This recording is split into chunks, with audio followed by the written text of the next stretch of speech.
Hello everyone, welcome to युक्ति professional classes. इस video में हम UGC net paper 1 unit 2 research aptitude के बारे में देख रहे हैं। अगर आपने मेरे चैनल को सब्सक्राइब नहीं किया है तो मेरे चैनल को सब्सक्राइब शेयर लाइक जरूर करिए। चलिए अब हम स्टार्ट करते हैं। तो एक्सपेरिमेंटल रिसर्च मेथड, प्रयोगात्मक अनुसंधान विधि। प्रयोगात्मक अनुसंधान विधि में क्या होता है कि जो हमारे इंडिपेंडेंट जो स्वतंत्र चर होते हैं, वेरिएबल्स होते हैं, उन्हें मैनिपुलेट किया जाता है, मैनिपुलेशन किया जाता है। उसमें मतलब उनके साथ, उन चरों के साथ छेड़छाड़ की जाती है और उसके बाद जो उसका प्रभाव होता है उसका अध्ययन किया जाता है। तो उसके प्रभाव का अध्ययन करने के लिए क्या यहाँ पे समूहों का उपयोग किया जाता है, ग्रुप्स बना दिए जाते हैं। इसमें दो प्रमुख समूह में विभाजित किया जाता है। एक एक्सपेरिमेंटल ग्रुप में होता है, प्रयोगात्मक समूह होता है, और एक नियंत्रित समूह के रूप में इसमें विभाजित कर दिया जाता है। फिर इन समूहों का उपयोग स्वतंत्र चर और आश्रित चर के बीच का कार्य कारण संबंध को समझने के लिए किया जाता है।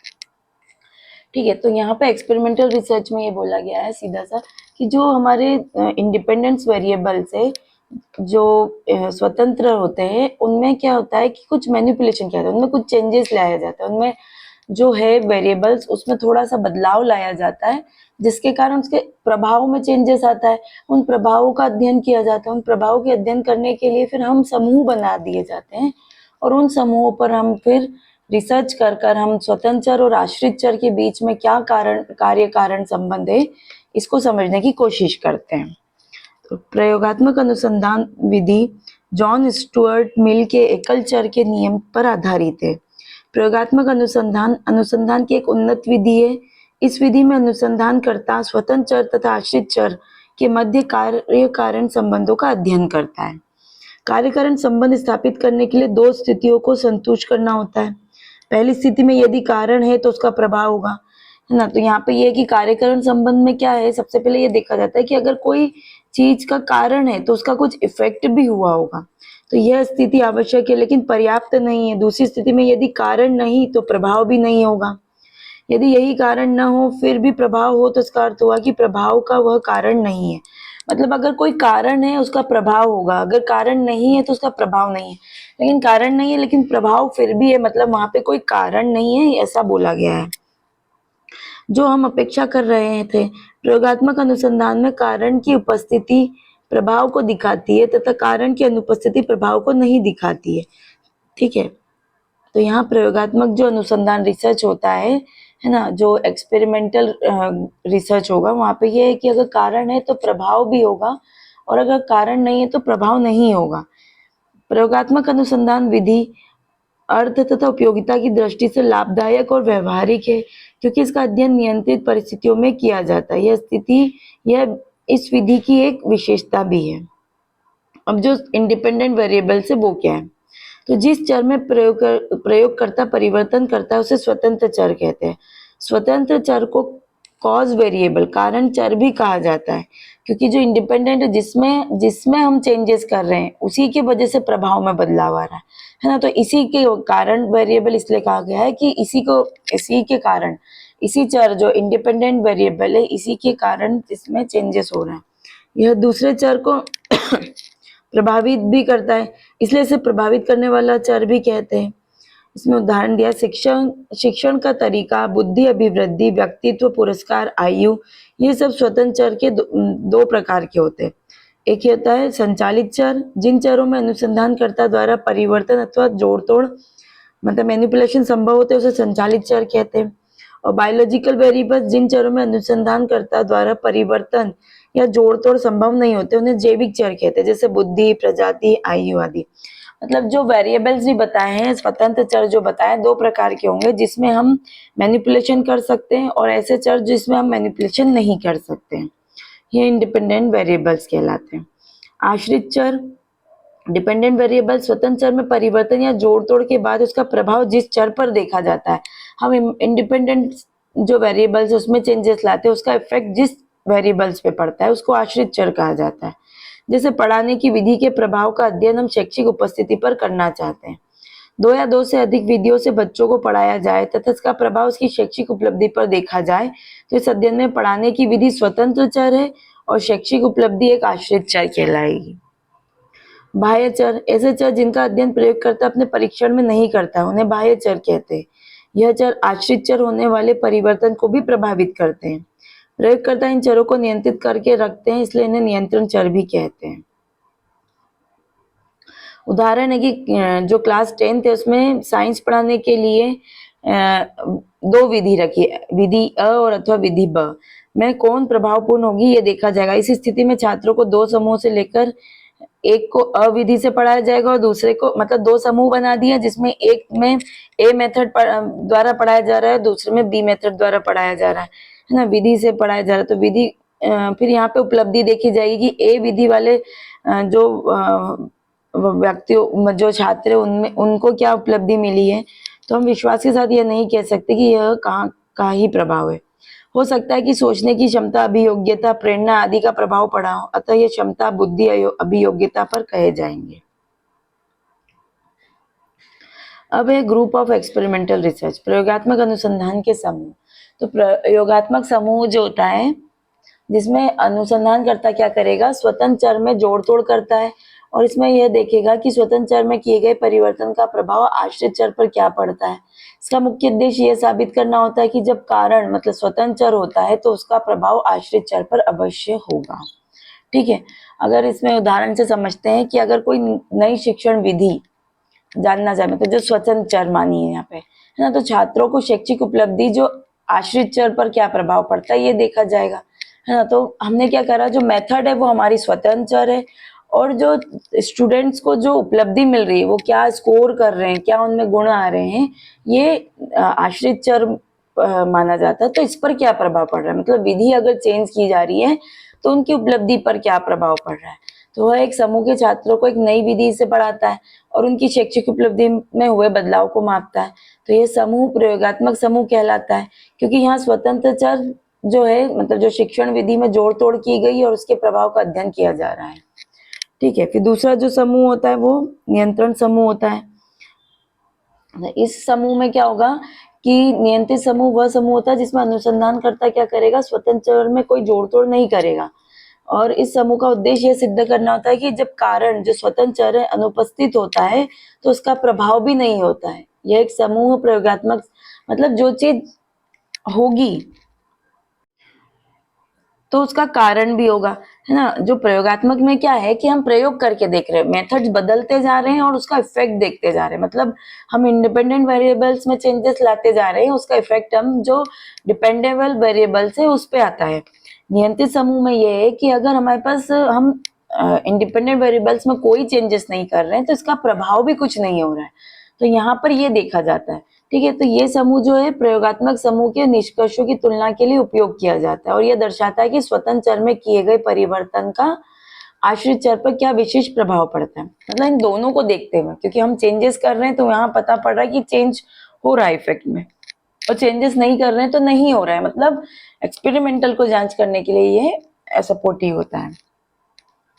अब अगर मान लीजिए किसी एक अन्य समूह में जो स्टूडेंट्स को पुराने या पारंपरिक तरीके से पढ़ाया है, ठीक है, और उसमें कोई परिवर्तन नहीं किया है, तो यहाँ पे क्या हुआ, जो नियंत्रित ये समूह क्या होगा, नियंत्रित समूह कहलाएगा क्योंकि इसमें शिक्षण विधि जो है, स्वतंत्र चर जो है उसमें कोई बदलाव नहीं किया गया है और इसके बाद दोनों समूह के शैक्षिक परिणामों की तुलना की जाएगी ताकि ये पता चल सके कि नई शिक्षण विधि ने क्या विशेष प्रभाव डाला है। मतलब अगर वेरिएबल्स में चेंज किया गया है तो क्या उसका प्रभाव पड़ा है, ये जानने के लिए हम दोनों में तुलना करेंगे। तो प्रयोगात्मक अनुसंधान में क्या होता है कि स्वतंत्र चर के साथ छेड़छाड़ की जाती है और नियंत्रित समूह में इसमें कोई छेड़छाड़ नहीं की जाती। दोनों समूह के परिणामों की तुलना करके ये पता लगाया जाता है कि स्वतंत्र चर का आश्रित चर पर क्या प्रभाव पड़ता है ना। ये यहाँ पे इसका उद्देश्य होता है।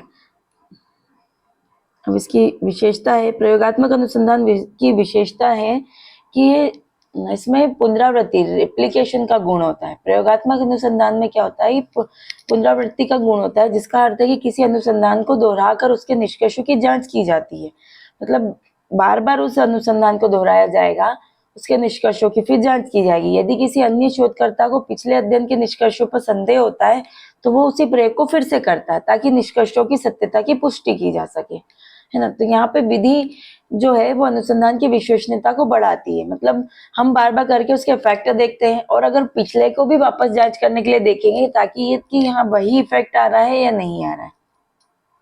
अगर मान लीजिए अगर कोई डॉक्टर है ना, उसको डेंगू बुखार के बारे में जो है एक नई औषधि का परीक्षण करना है, उसके सकारात्मक जो पॉजिटिव रिजल्ट है उसको उसको ताकि मिल सके, है ना। और कोई दूसरा अगर जो चिकित्सक है वो भी इसी परीक्षण को दोहराता है, तो इससे क्या होगा, ये सुनिश्चित हो सकेगा कि परिणाम विश्वसनीय है और किसी विशिष्ट परिस्थिति पर आधारित नहीं थे। मतलब वही वेरिएबल से वही जो इंडिपेंडेंस है और उसका वही इफेक्ट आ रहा है, तो इससे पता पड़ता है कि मतलब हमने दोहराया उसको, एक बार हमने उस रिसर्च को करा, ठीक है, वेरिएबल्स में चेंज किया, इफेक्ट आया, वापस उसी को हमने दोहराया ताकि उससे कंफर्मेशन हो जाए कि विश्वसनीयता हो जाए कि ये वही सही है, ठीक है। फिर इस जो स्वतंत्र चर होते हैं, मैनिपुलेशन किया जाता है इसमें, है ना। तो इस विधि में क्या होता है कि जो इंडिपेंडेंट वेरिएबल्स होते हैं उसमें जोड़ तोड़ करना पॉसिबल हो पाता है, और रिसर्चर क्या करता है, जब स्वतंत्र चर में बदलाव करके ये पता लगाता है कि परिवर्तनों से जो आश्रित चर पर क्या प्रभाव पड़ा है ना। तो यहाँ पर ये देखा जाता है, ये विधि क्या है, मनोवैज्ञानिक और सामाजिक अनुसंधान में महत्वपूर्ण होती है, क्योंकि ये विभिन्न दृष्टिकोणों से समस्याओं का अध्ययन करने में मदद करती है। अगर मान लीजिए कोई टीचर ये जानना चाहता है कि अलग अलग शिक्षण विधियों का छात्रों की सीखने की क्षमता पर क्या प्रभाव पड़ता है, तो वो एक समूह को पारंपरिक तरीके से पढ़ाएगा और दूसरे समूह को नई विधि से पढ़ाएगा। तो जिससे क्या होगा, स्वतंत्र चर के जोड़ तोड़, मतलब उसमें स्वतंत्र चर का क्या इफेक्ट हुआ दोनों और पारंपरिक विधि से क्या इफेक्ट हुआ, और दोनों की तुलना की जाएगी। फिर है कि वस्तुनिष्ठता होती है इसमें, तो जो प्रयोगात्मक अनुसंधान विधि में है जो ये वस्तुनिष्ठता का गुण होता है, इसमें क्या होगा कि अनुसंधानकर्ता को पूर्व निर्धारित विधियों और प्रक्रियाओं के आधार पर काम करना होता है, ठीक है, जिसमें पूर्वाग्रह या पक्षपात की संभावना कम हो पाती है। इस विधि से प्राप्त आंकड़े वस्तुनिष्ठ होते हैं, जिसका विश्लेषण गुणात्मक और परिणात्मक दोनों रूपों में किया जा सकता है। यदि अगर कोई मनोवैज्ञानिक है जो अपने प्रयोग में नई उपचार विधि का परीक्षण कर रहा है, तो शोधकर्ता निष्पक्ष रूप से आंकड़ों का संग्रह करेगा, विश्लेषण करेगा, ताकि निष्कर्ष सही और निष्पक्ष हो सके। यह विधि आणविक है क्योंकि इसमें व्यवहार के आणविक तत्वों का अध्ययन होता है। इस विधि में बाह्य चरों का नियंत्रण आवश्यक होता है। नियंत्रण करने के लिए निम्न विधियों का प्रयोग किया जाता है, जैसे विलोपन, एलिमिनेशन, यादृच्छिकरण, रैंडमाइजेशन, प्रयोज्य का सुमेलित करके, सहप्रसरण विश्लेषण आदि, है ना। मतलब जो प्रयोगात्मक अनुसंधान विधि वो आणविक होती है, यानी ये व्यवहार के सूक्ष्म तत्वों का अध्ययन करती है। इसमें स्वतंत्र और आश्रित चरों के बीच गहरे और छोटे छोटे संबंधों को समझने का प्रयास किया जाता है। इसमें इसके उद्देश्य छोटे तत्वों के बीच आपसी संबंधों का पता लगाना होता है। मान लो अगर कोई शोधकर्ता ये जानना चाहता है कि कैसे सकारात्मक प्रोत्साहन किसी व्यक्ति की कार्यक्षमता को प्रभावित करता है, मतलब आप किसी को पॉजिटिव मोटिवेशन दे रहे हैं, उसका प्रोत्साहन कर रहे हैं, पॉजिटिवली प्रोत्साहन कर रहे हैं, तो उसकी जो जो कार्य क्षमता है, जो काम करने की उसकी क्षमता है, उसको कैसे प्रभावित करता है। तो यहाँ पे ये सूक्ष्म तत्व जो है, इसे छोटे पुरस्कारों या मौखिक सराहना के प्रभावों का अध्ययन कर सकता है। तो यहाँ पे छोटी छोटी चीजों का यहाँ पे विश्लेषण किया जाता है। यहाँ पे बाह्य चरों का नियंत्रण किया जाता है। इसमें क्या होता है कि ना, जो बाह्य चर है उसको नियंत्रण आवश्यक होता है, ताकि केवल स्वतंत्र चर का ही प्रभाव आश्रित चर पर देखा जा सके। मतलब अगर बाह्य चर अगर बदलते रहेंगे तो हम प्रॉपर इसका रिजल्ट नहीं देख पाएंगे। तो यहाँ पर जो हमारे बाह्य वेरिएबल्स है, जो एक्सटर्नल वेरिएबल्स है, उसको कंट्रोल किया जाता है, ताकि जो हम इंडिपेंडेंट वेरिएबल्स में जो चेंजेस ला रहे हैं, उसका प्रभाव जो डिपेंडेबल वेरिएबल्स पे आ रहा है देखा जा सकता है। बाह्य चर क्या वे कारक होते हैं जो अध्ययन में शामिल नहीं होते, लेकिन आश्रित चर को प्रभावित कर सकते हैं, इसलिए इनका नियंत्रण के लिए एलिमिनेशन किया जाता है, रैंडमाइजेशन किया जाता है, ठीक है। ऐसी विधियों का यहाँ पे उपयोग किया जाता है। मान लीजिए अगर कोई शिक्षक जानना चाहता है कि किसी विशेष शिक्षण विधि का प्रभाव छात्रों की सफलता पर क्या है, तो वह इस दौरान अन्य कारकों जैसे छात्रों की बुद्धिमत्ता, पारिवारिक पृष्ठभूमि, है ना, प्रेरणा का नियंत्रण, इन सब का मतलब जो है इनका कंट्रोल करेगा ये, ताकि ये अध्ययन को प्रभावित ना कर सके। मतलब क्या होगा कि जो शिक्षण विधि है वो तो हमारी इंडिपेंडेंट वेरिएबल्स है जिसमें हम चेंजेस लाएंगे, और जो छात्रों की उपलब्धि है वो हमारी डिपेंडेबल आश्रित चर है ना, कि उस पर क्या इफेक्ट आ रहा है ये उपलब्धि हमें पता पड़ेगी। लेकिन अगर अलग अलग स्टूडेंट की बुद्धिमत्ता देखी जाएगी, उनकी पारिवारिक पृष्ठभूमि देखी जाएगी, तो ये इफेक्ट करेंगे हमारे इंडिपेंडेंट वेरिएबल्स पे। तो यहाँ पे इन चीजों को कंट्रोल किया जाता है, इन चीजों को समान रखा जाता है और उस हिसाब से सिर्फ शिक्षण विधि में चेंजेस करके हम इसके प्रभाव को जान सकते हैं। चलिए अब प्रयोगात्मक विधि और वैज्ञानिक विधि में समानता के कारक, equality factors in experimental method and scientific method. प्रयोगात्मक विधि को प्रायः वैज्ञानिक विधि भी कहते हैं। वैज्ञानिक विधि में जो विशेषताएं पाई जाती वही विशेषताएं प्रयोगात्मक विधि में भी विद्यमान होती है। प्रयोगात्मक विधि और वैज्ञानिक विधि में निम्नलिखित कारक समान होते हैं। वस्तुनिष्ठा होती है, तो इन दोनों विधि में अपनी प्रकृति, प्रक्रिया, परिणामों के दृष्टिकोणों से अधिकाधिक वस्तुनिष्ठता पाई जाती है। यह आत्मनिष्ठा, पक्षपात और दोषपूर्ण रवैया से काफी दूर होती है। अगर मान लीजिए मनोवैज्ञानिक किसी विशेष उपचार विधि का प्रभाव बच्चों पर देखना चाहता है, तो वो अपने व्यक्तिगत विचारों से प्रभावित हुए बिना, मतलब वो अपनी सोच, अपने जो थॉट्स है, उसकी जो राय है, उसको उस पर फोकस नहीं करेगा और निष्पक्ष रूप से जो आंकड़े मिले उनका विश्लेषण करेगा और उसके आधार पर निष्कर्ष निकालेगा। मतलब वस्तुनिष्ठता का अर्थ होता है निष्पक्षता, मतलब उसमें कोई भेदभाव नहीं है, कोई उसमें हमारी पर्सनल थॉट्स नहीं है उसमें, है ना। तो यहाँ पे क्या होगा कि दोनों विधियों में अनुसंधान क्या होता है, निष्पक्ष तरीके से किया जाता है, जिसमें आत्मनिष्ठता या किसी प्रकार के पूर्वाग्रह की संभावना नहीं होती है। अनुसंधानकर्ता केवल क्या करेगा, उन तथ्यों और आंकड़ों पर निर्भर रहता है जो अध्ययन के दौरान उसे मिले। वो कोई अपनी व्यक्तिगत राय या धारणा पर यहाँ पे काम नहीं करेगा। फिर निश्चयात्मकता। तो निश्चयात्मकता का तात्पर्य क्या है कि अनुसंधान और उसके परिणाम पूरी तरह से व्यवस्थित होंगे, नियंत्रित होंगे और निश्चित होते हैं। तो यहाँ पे दोनों विधियां जो है उसमें तथ्यों का जो संकलन हो रहा है, उनका विश्लेषण हो रहा है, निष्कर्ष हो रहा है, तक पहुंचने की जो भी प्रक्रिया यूज की जा रही है वो व्यवस्थित और वैज्ञानिक होती है। अगर कोई वैज्ञानिक विभिन्न रासायनिक पदार्थों का अध्ययन कर रहा है, तो वो क्या करेगा, सारे प्रयोगों को एक नियंत्रित वातावरण में करता है और सुनिश्चित करता है कि सभी प्रक्रियाएं सही तरीके से व्यवस्थित हो ताकि परिणाम सही और निश्चित निकल सके। तो यहाँ पे निश्चितता हो पाई जाती है। मतलब प्रयोगात्मक विधि और वैज्ञानिक विधि ये दोनों में समानता है। हम ये देख रहे हैं कि किस तरीके से कि इसमें वस्तु निश्चितता है, मतलब निष्पक्षता है, कोई इसमें पक्षपात नहीं हो रहा है, कोई व्यक्तिगत राय से यूज नहीं किया जा रहा है ना। फिर निश्चयात्मकता है कि एक व्यवस्थित प्रणाली का यूज किया जा रहा है। सत्यापनशीलता, इसमें दोनों जो विधियां हैं इसमें इन विधियों द्वारा जो निष्कर्ष प्राप्त होते हैं उसे सत्यापित किया जा सकता है। मतलब आप हर बार जो भी उसका परिणाम आ रहे हैं उसको सत्यापित भी कर सकते हैं। अनुसंधान में जो प्राप्त आंकड़ों की जांच करने के लिए विभिन्न परीक्षण, स्वप्रेक्षण और प्रयोग किए जाते हैं ताकि उनकी सत्यता की पुष्टि की जा सके। तो इन दोनों विधियों में प्रश्नों के उत्तर पाने के लिए जो भी आवश्यक सूचनाएं ये प्रदत्त संकलित किए जाते हैं, मतलब जो डाटा संकलित किए जाते हैं, उनकी सत्यता का परीक्षण ठीक तरीके से किया जाता है। जो डाटा से निष्कर्ष रूप से क्रियान्वित होने से पहले उसे स्वप्रेक्षण, परीक्षण तथा प्रयोगों की कटौती पर ठीक तरीके से देखा जाता है। मान लो अगर कोई टीचर है, वो नई शिक्षण विधि के उपयोग से छात्रों की सफलता दर में वृद्धि देखना चाहता है ना।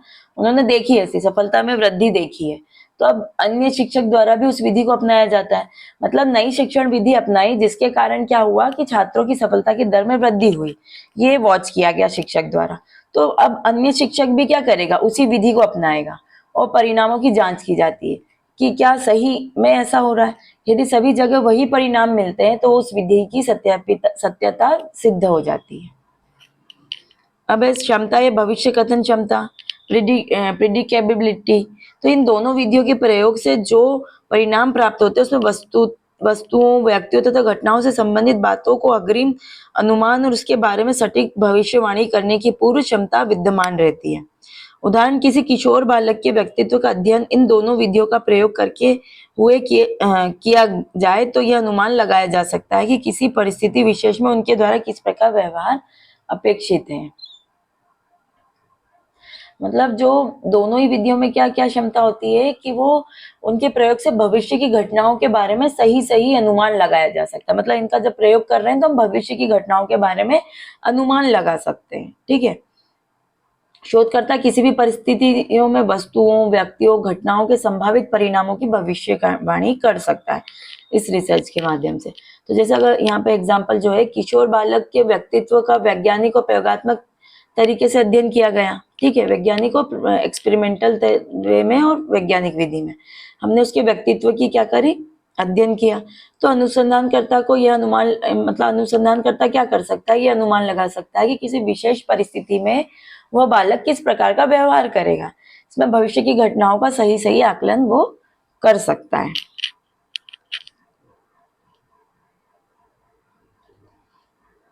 अब संशोधनशीलता व गत्यात्मकता, मॉडिफिबिलिटी एंड डायनामिसिटी। तो यहाँ पे क्या है कि दोनों विधियां क्या संशोधनशील होती है, गत्यात्मक होती है, जिसका अर्थ है कि इन दोनों विधियों से प्राप्त निष्कर्ष अंतिम नहीं होते। जब भी नए परिणाम या आंकड़े सामने आते हैं तो जो पुराने सिद्धांत और निष्कर्ष उसमें संशोधन किया जाता है। यह गुण अनुसंधान को एक गतिशील प्रक्रिया बनाता है।